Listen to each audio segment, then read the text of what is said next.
रोज की तरह आज भी साफ सफाई कर रहे थे। और फिर ओए मानसी, तुझे भूख प्यास नहीं लगती? सुबह 8 बजे से काम करिए तू, अब देख 12 बज गए। एक काम कर, ये नींबू पानी पी ले। नहीं साहब, ये आपके लिए है। अगर तू हेल्दी रहेगी तभी तो हमारा घर चमकता रहेगा ना। ले ले ले।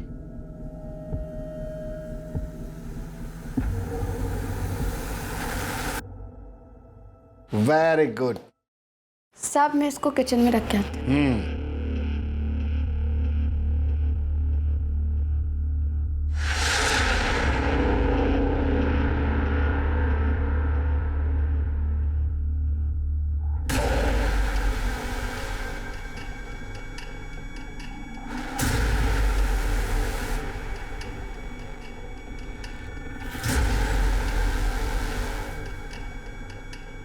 और फिर जब हमें होश आया तब हमारे शरीर पर कपड़ा नहीं था।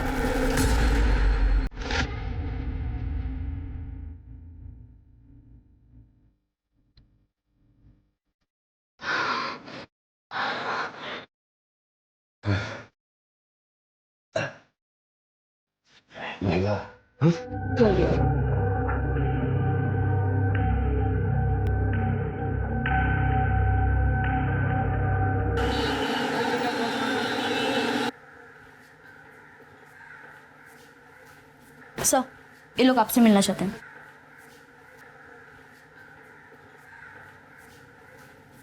जी कहिए। सर हमारे साथ रेप हुआ है। व्हाट?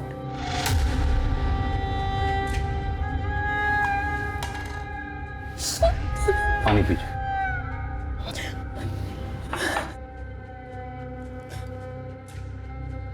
अब आराम से हिम्मत रखिए, बताइए क्या क्या हुआ।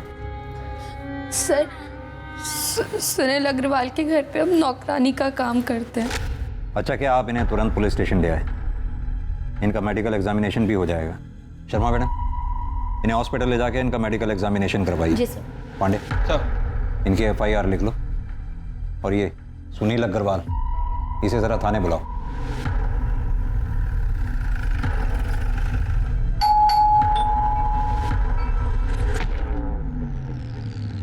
कौन आया है? सर जी, मानसी झूठ बोल रही है। आप ही सोचे, मैं भला अपनी मेड का रेप करूंगा, वो भी इस उम्र में? Sir ji, I am 62 year old. मुझे ये बताने में जरा भी शर्म नहीं कि मुझ में अब वो पावर नहीं बचा। अगर आपको यकीन नहीं है तो मेरी वाइफ से पूछ लो। सर ये एकदम सच बोल रहे हैं। देखिए, कौन सच बोल रहा है कौन झूठ, ये मेडिकल एग्जामिनेशन के बाद पता चलेगा।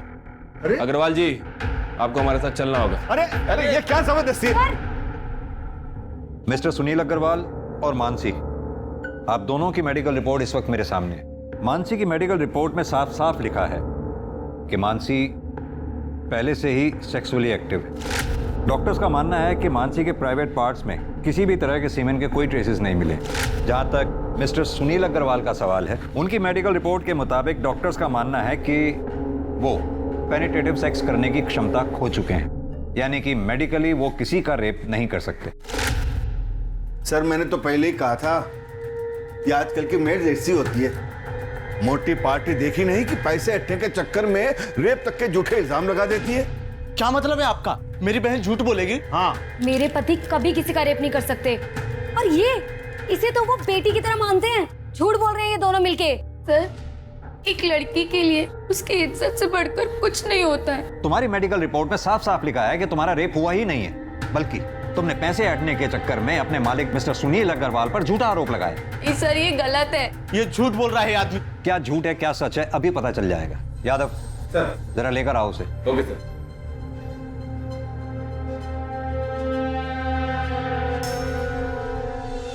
तुम? जी हाँ, इसका नाम है मनोज, तुम्हारा बॉयफ्रेंड। अब तुम खुद अपने भाई को बताओ कि मनोज और तुम्हारे बीच में शारीरिक संबंध है या नहीं। बोलो, क्या पूछना है इंस्पेक्टर साहब? संभालिए।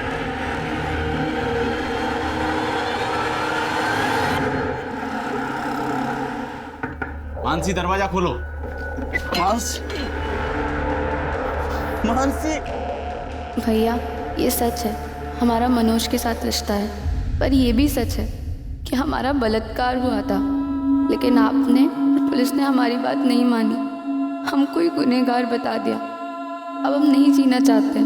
आपकी बहन मानसी।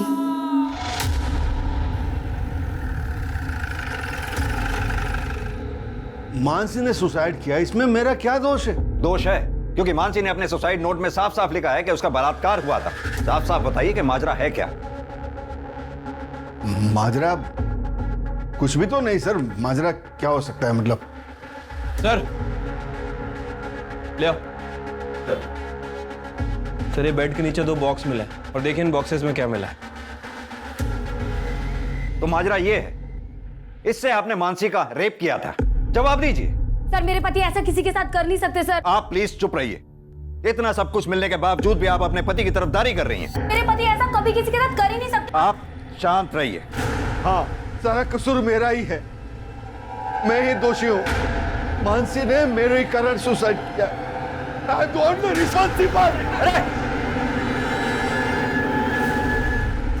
सुनील!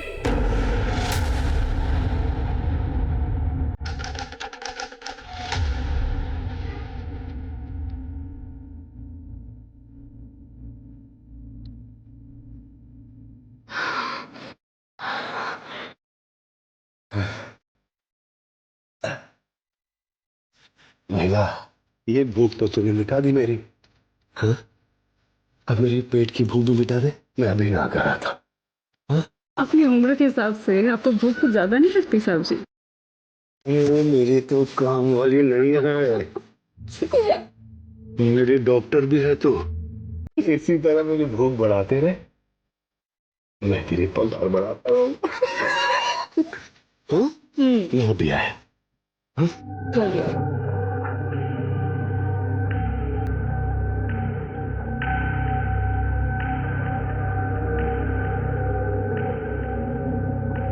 वृंदा, वृंदा,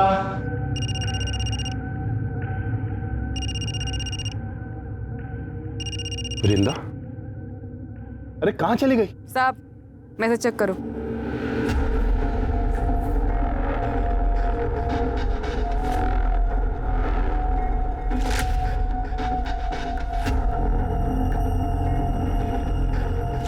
वीडियो क्यों बनाया तूने? और ये मुझे क्यों भेज रही है तू?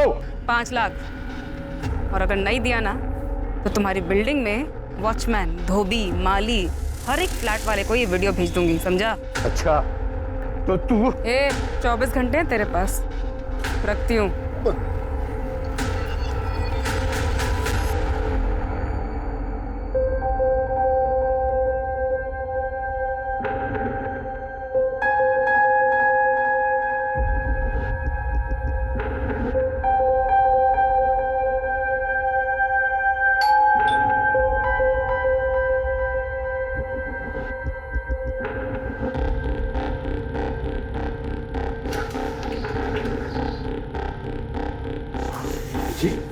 नमस्ते। नमस्ते।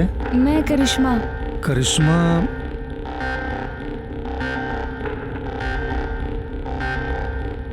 ओ हाँ हाँ करिश्मा, आ जाओ आओ, अंदर आओ बेटा। अरे खुशी, वो डोमेस्टिक हेल्प आ गई है करिश्मा। आओ बैठो बैठो।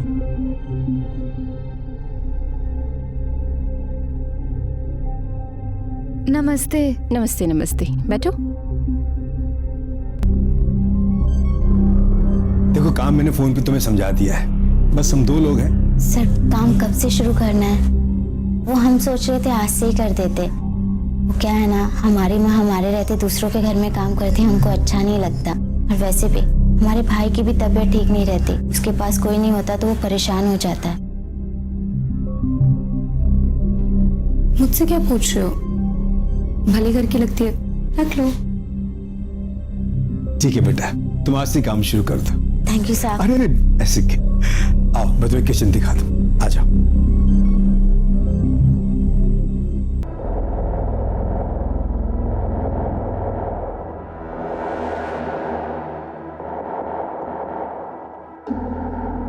क्या क्या बात है साहब, जल्दी इंतजाम कर लिए पैसे का।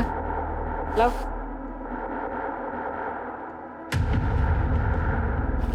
रब है ना, सब देख रहा है, तेरा भला नहीं होना कभी। ये पैसे मैंने अपने पोते की पढ़ाई के लिए रखे थे, समझी? बैंक पढ़ाई के लिए लोन बांट रही है, टेंशन मत लो आप, जाके पोते का ध्यान रखो, जाओ। अरे जाओ।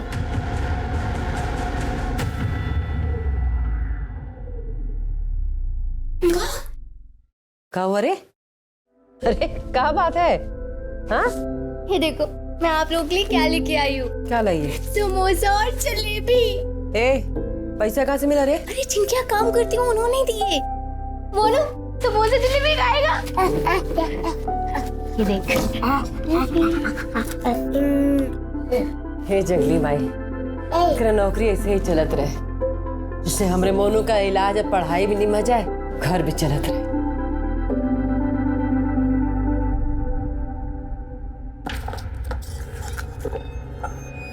बस इतने, बाकी के पैसे कहाँ?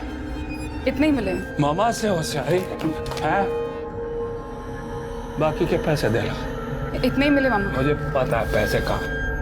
हाँ मामा इतने ही मामा। अच्छा दे रही।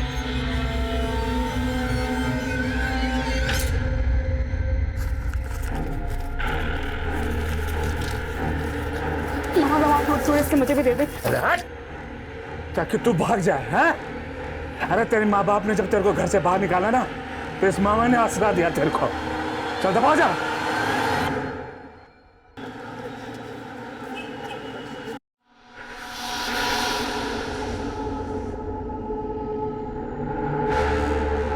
हाँ बस निकल रही हूँ मैं।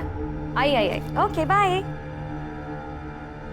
सुनो, कैसी लग रही मैं? बहुत अच्छी, हमेशा की तरह। ठीक है, मैं डॉली की किटी पार्टी में जा रही हूँ और मुझे आने में लेट हो जाएगा। हाँ बाय बाय।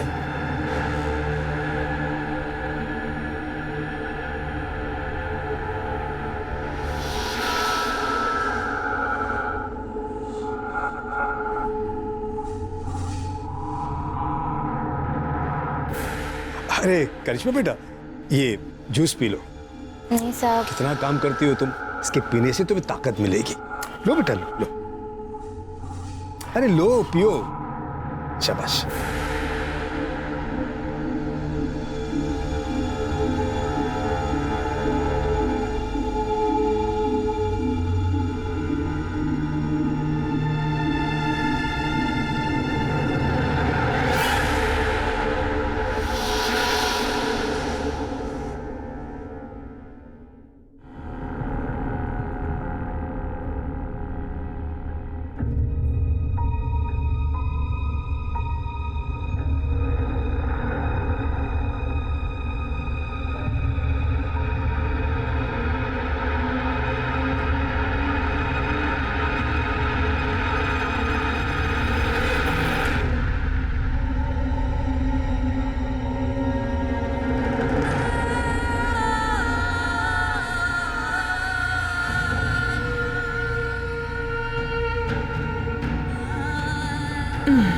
अरे आ गई तू, खाना लगा दे।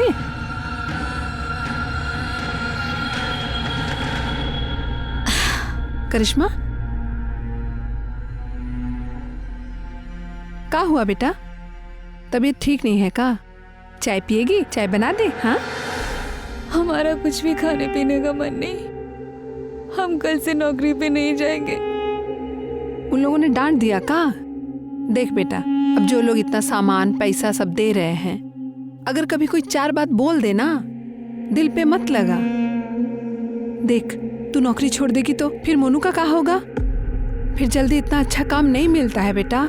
ये हमारी बात मानना, जो भी उन लोग कहे सब अनसुना कर दे, फिर ये सब ठीक हो जाएगा। तो काम पे नहीं जाएगी तो घर कैसे चलेगा रे?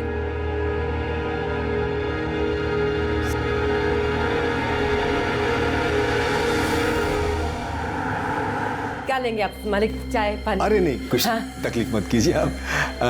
ये आपका बेटा है? हाँ। बेटा जरा यहाँ आना। क्या रुस्तिकर साहब? ये लो बेटा, ये तुम्हारे लिए। हाँ, जा बाहर खेलो, जाओ। ये लीजिए बहन जी, ये आप लोगों के लिए कुछ गर्मा गर्म जलेबी और नमकीन है। और हाँ, ये आपके लिए साड़ी। हमारे लिए साड़ी? हाँ लीजिए। करिश्मा नजर नहीं आ रही। हाँ करिश्मा घर पे ही है, हम अभी बुलाते हैं। करिश्मा। हाँ माँ। बेटा भाग क्या ना, देख तेरे मालिक आए हैं।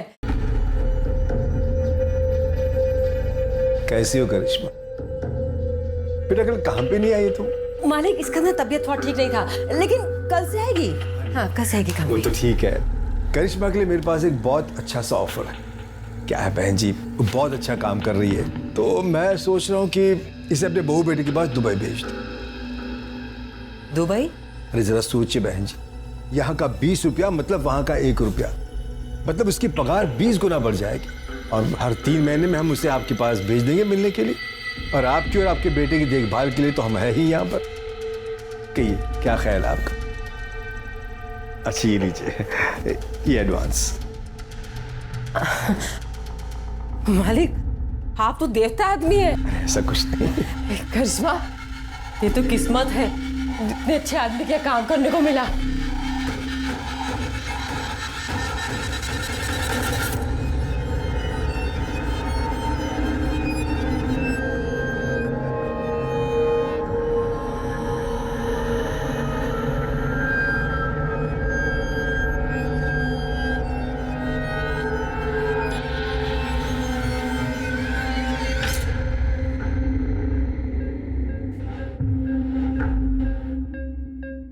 खुशी अग्रवाल जो दूसरी शादी के बाद अब खुशी अरोड़ा बन चुकी थी, उसका ये पति भी दरिंदा था। ये सिर्फ एक कोइंसिडेंस था या फिर इसके पीछे भी कोई और रहस्य था?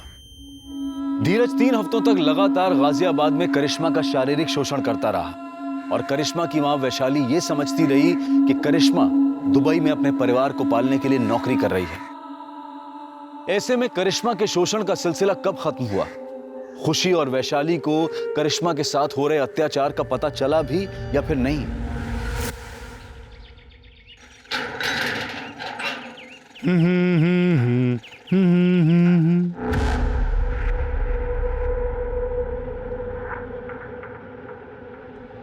मैडम, मैडम,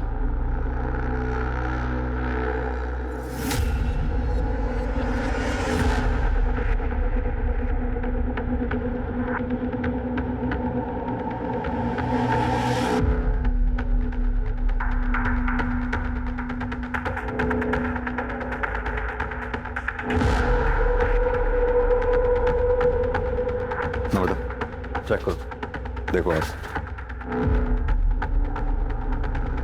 सर ये देखिए, यहाँ काफी स्वेलिंग है, हो सकता है जोर से वार किया। हो सकता है मौत इंटरनल इंजरी की वजह से हुई। और देखो अच्छी तरह से।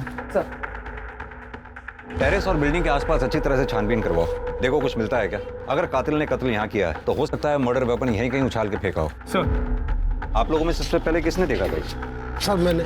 आपने बॉडी के आसपास कुछ देखा? नहीं सर, कुछ नहीं। आप लोगों में से कोई इसे पहचानता है क्या? नहीं सर।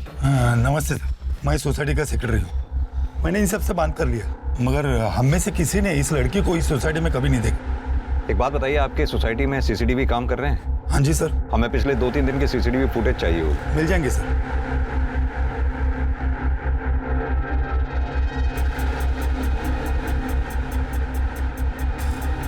सर ये देखिए, सर पाँव के पास ये हेयर स्टाइल मिला है और ये हेयर कलर विक्टिम के हेयर कलर से काफी अलग है।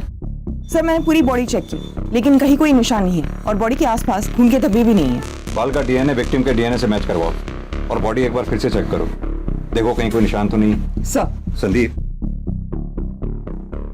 बॉडी का पंचनामा करवा के पोस्टमार्टम के लिए भिजवाओ और उससे पहले इसकी फोटोग्राफ्स लेके सोसाइटी में दिखाओ, देखो कोई पहचानता है क्या। अगर यहाँ कोई ना पहचाने तो आसपास की सोसाइटीज में दिखाओ, वहां भी अगर कोई ना पहचाने तो सोशल मीडिया पे डालो उसकी फोटोग्राफ और इस एरिया के रहने वाले लोगों में विक्टिम का फोटोग्राफ सर्कुलेट करो। हमारे लिए इसके बारे में जानना बहुत जरूरी है, तभी हम कातिल तक पहुंच सकें। सर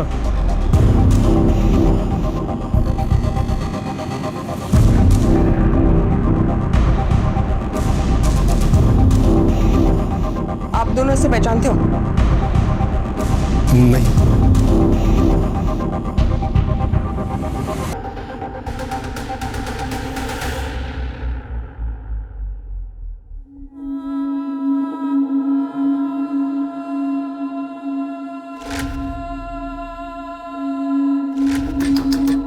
करिश्मा दरवाजा खोल बेटा।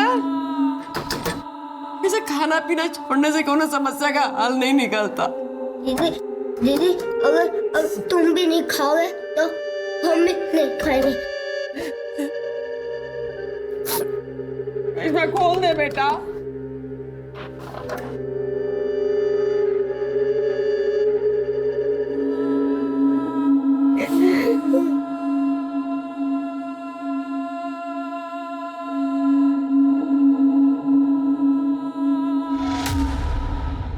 सर उस अनआइडेंटिफाइड बॉडी की पोस्टमार्टम रिपोर्ट। विक्टिम की मौत 13 तारीख को दोपहर 2:30 बजे से 4:30 बजे के बीच में हुई है, लेकिन इसकी इंफॉर्मेशन तो हमें अगले दिन 14 तारीख को सुबह 8 बजे मिली। कुछ समझ में नहीं आ रहा, भरी दोपहर में टेरेस पे मर्डर। सर ये बिलीवेबल नहीं लग रहा। मैंने सीसीटीवी फुटेज भी चेक किया लेकिन कुछ सस्पिशियस नहीं मिला। विक्टिम की मौत सिर पर कोई भारी चीज लगने की वजह से हुई है। संदीप, इतना तो तय ये एक्सीडेंट का मामला नहीं है। सर मैंने टेरेस, कैंपस, आसपास के बिल्डिंग्स में भी चेक किया लेकिन कुछ ऐसा नहीं मिला जिससे हम मर्डर वेपन कह सकें। विक्टिम प्रेग्नेंट थी, तकरीबन 5 महीने। सर बॉडी देखकर तो ऐसे नहीं लग रहा था। सर विक्टिम की बॉडी पे जो हेयर स्ट्रैंड मिला था उसका डीएनए विक्टिम से मैच नहीं करता है सर। ये देखिए। यादव जी एक काम कीजिए, सोसाइटी में उस दिन 2 बजे से लेकर 5 बजे के बीच में जिन जिन लोगों की भी मूवमेंट हुई है सीसीटीवी कैमरा में उन सबको आइडेंटिफाई करो। पता लगाओ क्या उनमें से कोई भी विक्टिम के साथ कनेक्टेड था। Okay sir. सर उस बिल्डिंग में जितने भी लोग एक्सक्यूज मी सर, मैं कम। जी आइए। सर मेरा नाम आलोक, मैं आपसे एक जरूरी बात शेयर करना चाह रहा हूँ। प्लीज बैठिए पहले आप। जी थैंक यू सर। बताइए क्या जरूरी बात शेयर करनी है आप। ये जो लड़की है, मैं इस लड़की को जानता हूँ सर। इस लड़की का नाम वृंदा चौहान, और सर ये मेरे वहां मेड का काम करती थी। सर वो इसने मुझे अपने सेक्स के जाल में फंसाकर मुझसे 5 लाख रुपए ब्लैकमेल के तौर पर रैंठे थे। आलोक जी, कहीं ऐसा तो नहीं कि विक्टिम के पेट में आप ही का बच्चा था? मैं तो उस लड़की से 1 महीने पहले ही मिला था। आप इस वृंदा चौहान के कांटेक्ट में आए कैसे? मेरे घर के लिए एक मेड की जरूरत थी तो मैंने मेड एजेंसी वालों को फोन किया। सहेली नाम की एक मेड एजेंसी थी, उन्होंने मेरा नंबर ये वृंदा चौहान को दिया था। आप अपना कांटेक्ट नंबर? जी। वृंदा चौहान का कांटेक्ट नंबर? और वो जो एजेंसी का नाम बताया आपने, इसका कांटेक्ट नंबर नम्रता को लिखवा दीजिए। नम्रता जी नंबर ले लो इसका, आप जा सकते हैं। सर ये आलोक खुद होके आया तो है लेकिन इसकी हर बात पे हम विश्वास नहीं कर सकते। कहते तुम सही रहे हो संदीप। ये वृंदा चौहान के कॉल रिकॉर्ड्स और उसके लोकेशन रिकॉर्ड्स निकलवाओ, और जिस एजेंसी के बारे में ये आलोक बता रहे थे, सहेली, वहां जाकर वृंदा चौहान के बारे में पता करो। सर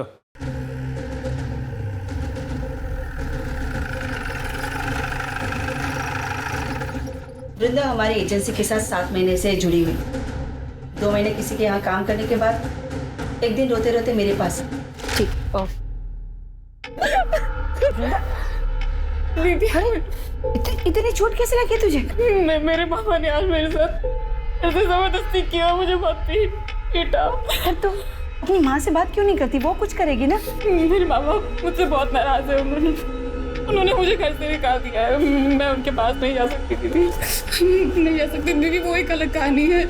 हम दोनों पुलिस के पास चलते हैं, पुलिस को बता दे। नहीं दीदी, पुलिस की बात करें तो मामा मुझे घर से निकाल देगा। मेरे पास रहने का कोई ठिकाना नहीं है।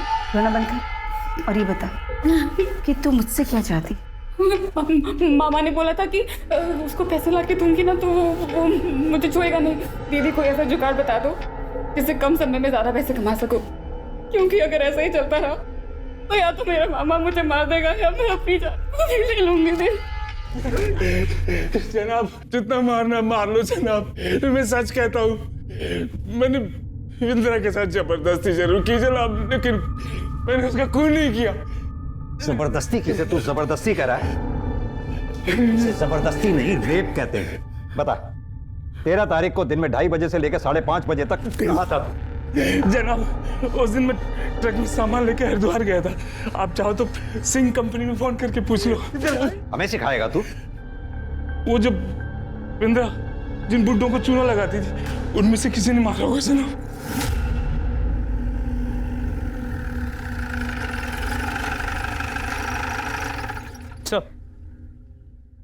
जिन जिन सीनियर सिटीजन्स के यहाँ पे वृंदा ने काम किया था उन सब ने बयान देने से मना कर दिया। लेकिन संदीप, वृंदा प्रेग्नेंट थी और जाहिर सी बात है उसके बच्चे का बाप इन्हीं में से कोई एक होगा। सर इस बारे में भी हमने उनसे पूछा, लेकिन सबका यही कहना है कि वो लोग प्रोटेक्शन यूज करते थे। सबसे पहले तो ये वृंदा के मामा अतुल चौहान का डीएनए वृंदा के फीटस से मैच कराओ। अगर उसका डीएनए मैच नहीं होता फिर बाकी बचे लोगों का डीएनए टेस्ट करवाओ। सर एक बात और, एजेंसी से मिले नंबर्स में एक नंबर धीरज अरोरा का भी था। इस वृंदा ने कभी धीरज अरोरा के घर पे काम तो नहीं किया, लेकिन फिर उसका अगला टारगेट धीरज ही था।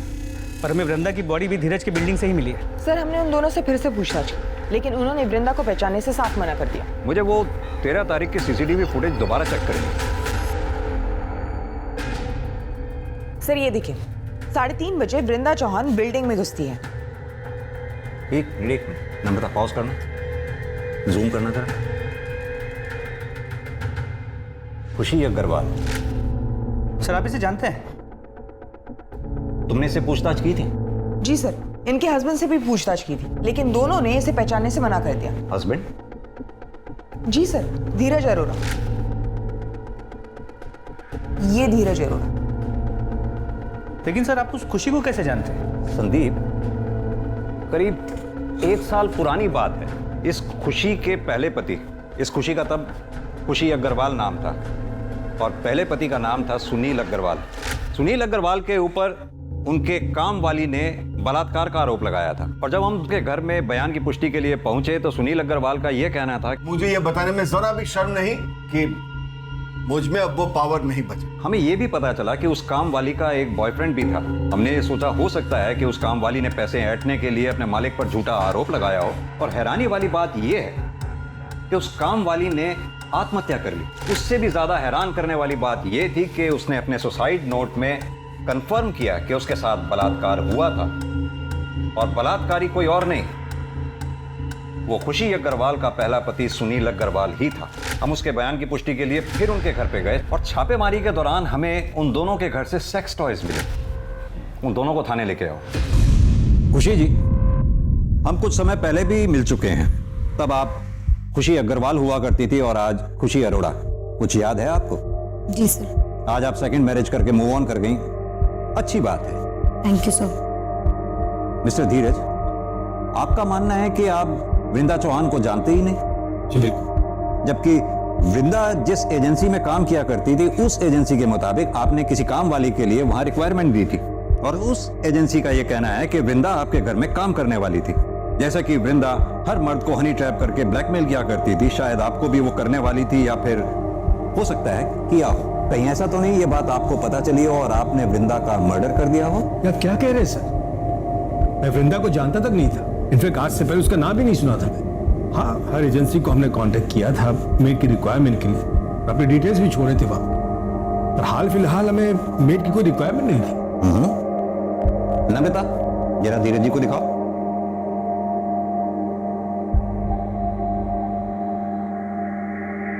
मिस्टर धीरज, कल आप अपने ऑफिस से 4 बजे घर लौट कर आए और फिर आधे घंटे बाद अपने घर से चले गए, जबकि हमने पता किया है कि आप अपने ऑफिस से रोजाना 7 बजे के बाद निकलते हैं। सर वो मैं अपने कुछ फाइल्स भूल गया था, इंपॉर्टेंट थे, इसलिए पर्सनली लेने आ गया था घर। और खुशी जी, आप कल अपने घर से 3:45 पे निकली और ठीक 10 मिनट बाद 3:55 पर घर लौट कर आ गई। सर ऐसी कोई बात नहीं है, मैं बस पैसे विड्रॉ करने गई थी वहां से। और आप स्टेटमेंट चेक कर लीजिए बैंक का, सीसीटीवी फुटेज होगा, आप वो चेक कर लीजिए। खुशी जी, ये एक अजीब सा इत्तेफाक नहीं है? 1 साल पहले भी जब हम मिले थे तब भी जुर्म आपके इर्द गिर्द ही हुआ करते थे और आज भी ठीक वही सिचुएशन है। सर इसे मेरी बुरी किस्मत समझ लीजिए या फिर कोइंसिडेंस। ठीक है, फिलहाल आप दोनों जा सकते हैं। Thank you.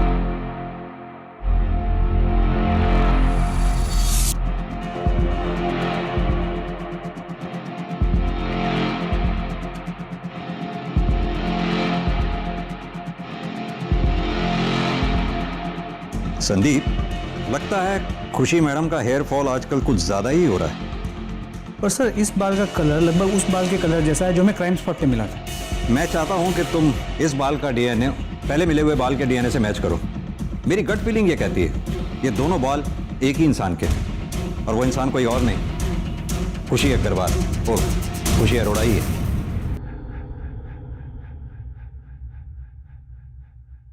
सर, वृंदा के मामा अतुल चौहान का डीएनए वृंदा के पेट की फीटस के डीएनए के साथ मैच करता है। रिपोर्ट।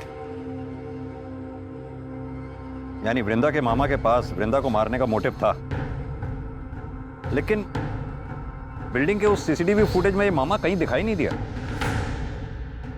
वृंदा की बॉडी के पास जो हेयर स्टैंड मिला था उसके डीएनए रिपोर्ट का क्या हुआ? वो नम्रता लेके आ रही है। सर, वृंदा की बॉडी के पास जो हेयर स्टैंड मिला उसका डीएनए खुशी के डीएनए से 100% मैच करता है। ये देखिए। ये खुशी शक्ल से जितनी भोली दिखती है उतनी भोली है नहीं।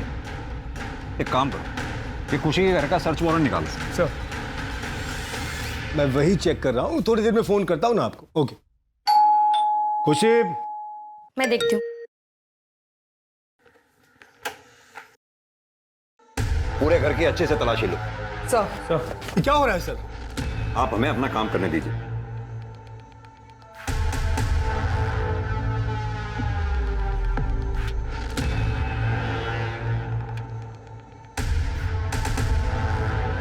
सर, ये देखिए।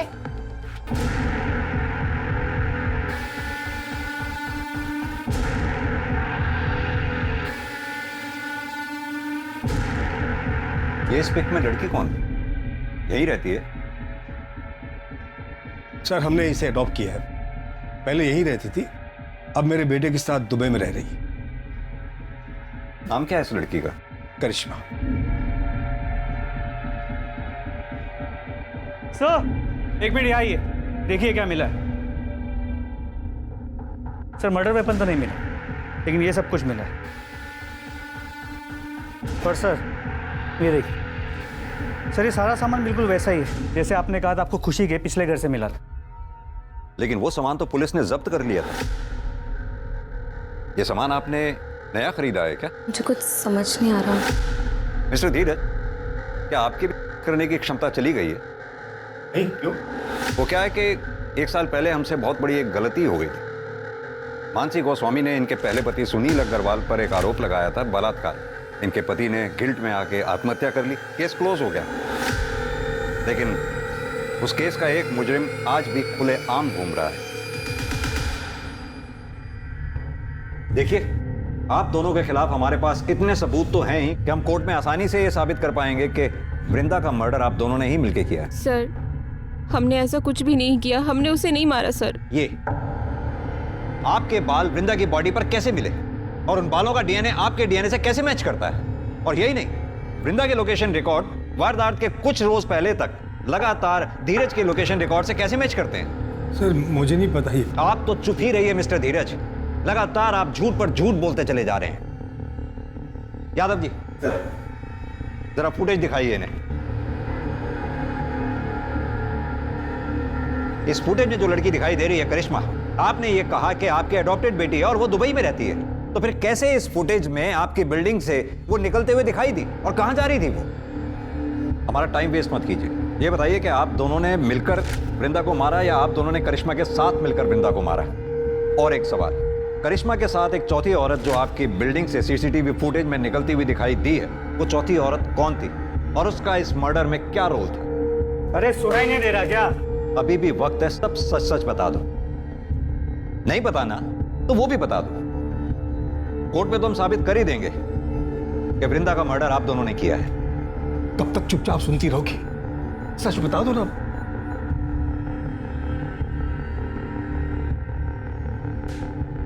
तुम्हारे पास फालतू का टाइम होगा, हमारे पास नहीं है। बोलो। सर, हमने वृंदा को नहीं मारा, उल्टा वो हमें फॉलो कर रही थी, वो हमें ब्लैकमेल कर रही थी सर। और वो धीरज को फॉलो करते करते मुझ तक पहुंची। उसने हम दोनों को साथ देखा और उससे पता चल गया था कि हम दोनों पति पत्नी हैं। जब धीरज नहीं थे, उनकी एब्सेंस में वो घर भी आई थी। तुम अपने बचपन के पैर को अंदर नहीं बुलाएगी? तुम यहाँ क्या करने आई हो?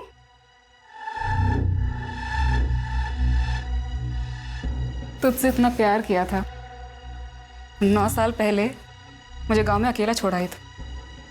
सारे गांव वालों ने मेरा सर मुंडवा दिया, माँ बाप ने घर से निकाल दिया, अम्मा ने मेरा रेप किया। ये अच्छा है, मेरी जिंदगी खराब करके अय्याशियाँ कर रही है। तो क्या चाहती है? 1 लाख रुपए। किस बात के 1 लाख रुपए? तेरे पति को बताऊं तेरे बारे में? खोलो तो ही बोल। हवा टाइट हो गई तेरी। कहाँ से लाऊं मैं 1 लाख रुपए? घर पे रखे होते हैं 1 लाख रुपए। बाजू में एटीएम है और तेरे पास 2-3 अकाउंट तो होंगे ना। तो एक काम कर, सारे अकाउंट से थोड़े थोड़े पैसे निकाल के 1 लाख रुपए दे दो। मौसी हूँ तुम्हारे मुंह पर ला करके 1 लाख रुपए।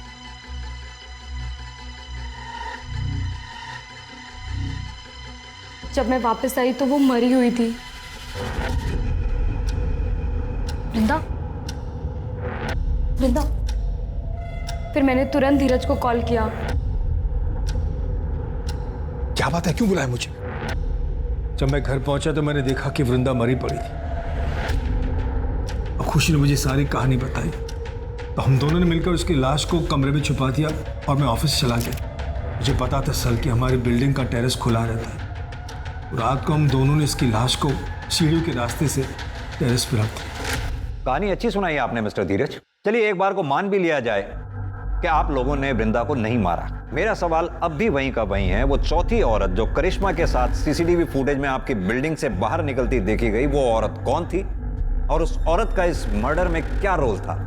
ये छुपाने में नुकसान है हमारा, सच बता दो। सर मैं बताता हूं, करिश्मा और उसकी मां वैशाली ने ही वृंदा को मारा है। बर्तन चौका करने वाले गरीब लोग हैं साहब, हम क्या किसी को मारेंगे? यही मरदवा होंगी, यही दोनों हत्यारे हैं। तो ये लोग का बस चलता ना तो हमारी करिश्मा को भी मार देते ये लोग। देखिए आप जो भी कहना चाहती हैं साफ साफ कहें। सर, इन लोगों ने हमें कोई अडॉप्ट नहीं किया था। हम इनके यहाँ नौकरानी का काम करते थे। उन्होंने माँ से झूठ बोला कि अपने बेटे के पास दुबई भेज रहे हैं, लेकिन हमें अपने घर में कैद रखा।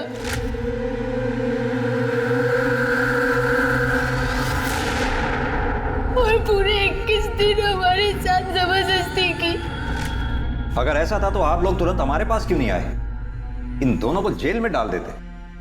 पुलिस के पास आती तो बात फैलने का डर था। यानी कि खुशी जी, आपने करिश्मा का तो शारीरिक शोषण किया ही, साथ में मानसी का भी शारीरिक शोषण किया।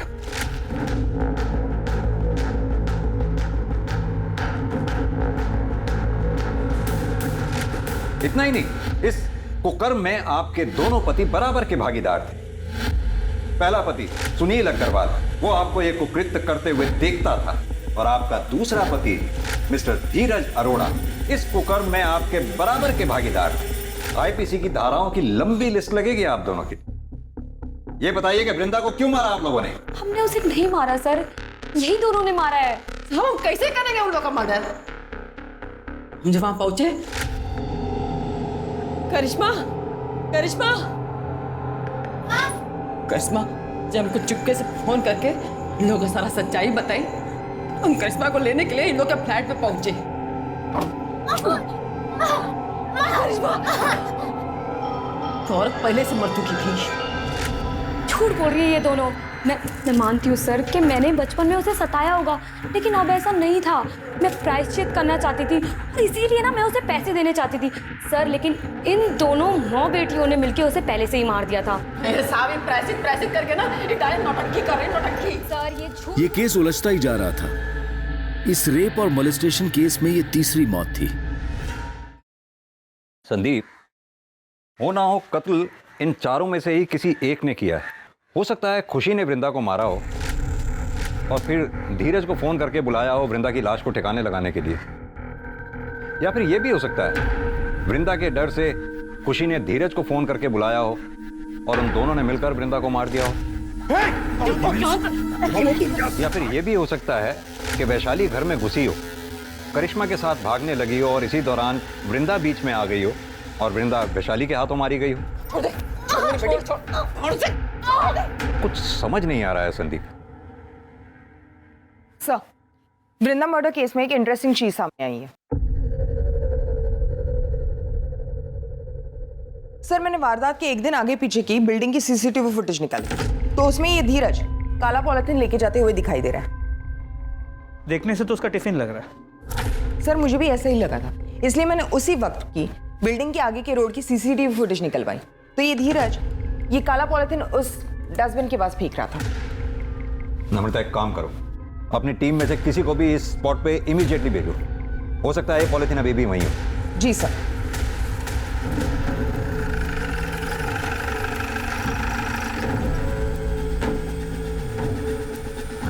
महेश। Yes sir.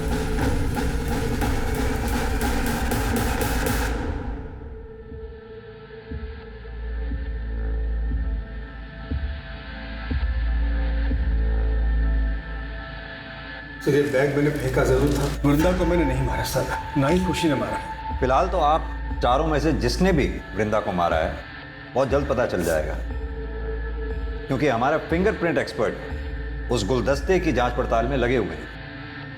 अभी भी टाइम है, आप में से जिस किसी ने भी वृंदा को मारा है शराफत से कबूल कर ले।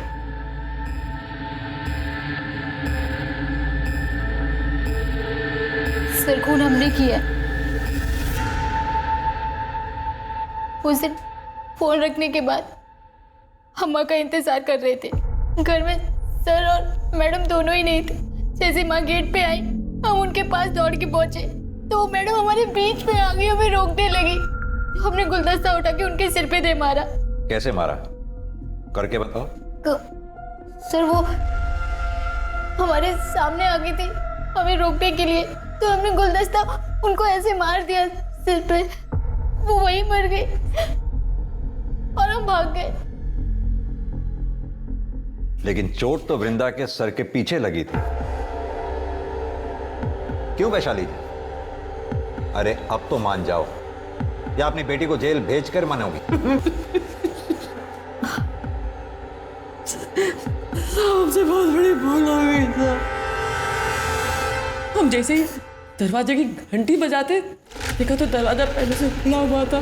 सोफे पे एक औरत बैठी थी, हमको लगा खुशी मैडम है। हमारी नजर फूलदान पे पड़ी और उसको उठाए उनके सर पे दे मारे। उसके बाद करिश्मा लेके वहां से भाग गए और इसीलिए हम करिश्मा को बलात्कार का केस लिखवाने के लिए पुलिस थाने नहीं आए। बिना देखे सुने, बिना सोचे समझे कुछ भी करने से पल भर में जीवन बिगड़ जाता है। जरा सा भी समझदारी से काम लिया होता तो अपराधी बनने से बच जाती।